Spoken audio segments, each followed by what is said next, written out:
সুপ্রভাত বন্ধুরা, আমি এবার কুমড়ো ফুল সবজি তুলতে এসেছি। এই দেখুন আমার গাছে কি সুন্দর কুমড়ো ফুল হয়েছে।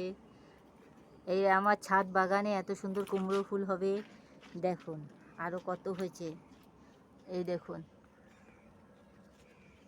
খুব সুন্দর কুমড়ো ফুল হয়েছে ছাদ বাগানে। এই দেখুন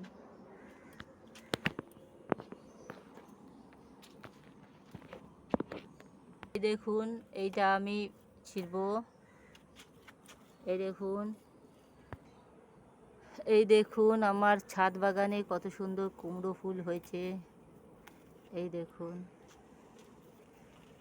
এবার পুঁই শাক তুলবো। ছোট ছোট পুঁই শাকের এই দেখুন বর্ষায় পুঁই শাকের ছোট ছোট ডগা হয়েছে। এই দেখুন কি সুন্দর ডগাগুলো লাগছে দেখতে।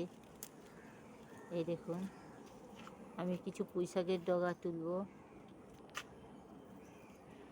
খুব সুন্দর সুন্দর ডগা হয়েছে। এই দেখুন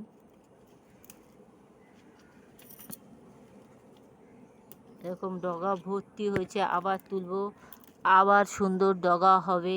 এই দেখুন ছাদ বাগানে এই ডগাটা বেশ বড় হয়েছে। এটা কাটতে হবে।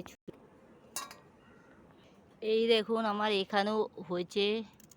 এই দেখুন কি সুন্দর ডগা হয়েছে ছাদ বাগানে পুঁই শাকের। আমার পুঁই শাক তো কিনতেই হয় না, এত পরিমাণে হয়।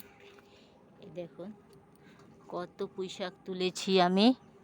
এই দেখুন আমার কত সুন্দর পুদিনা হয়েছে। আমি কিছু পুদিনা পাতাও তুলব। এই দেখুন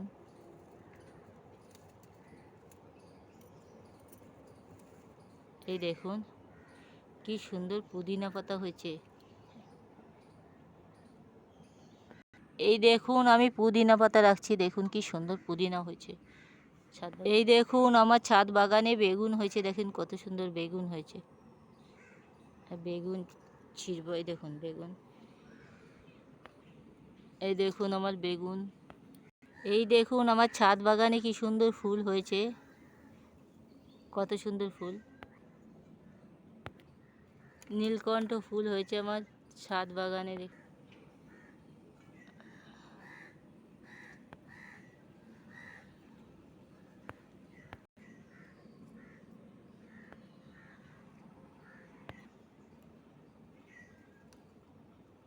ছাদ বাগানে এত সুন্দর ফুল হলে বেশ ভালো লাগে। পুজো দেওয়া যায়, কিনতে হয় না।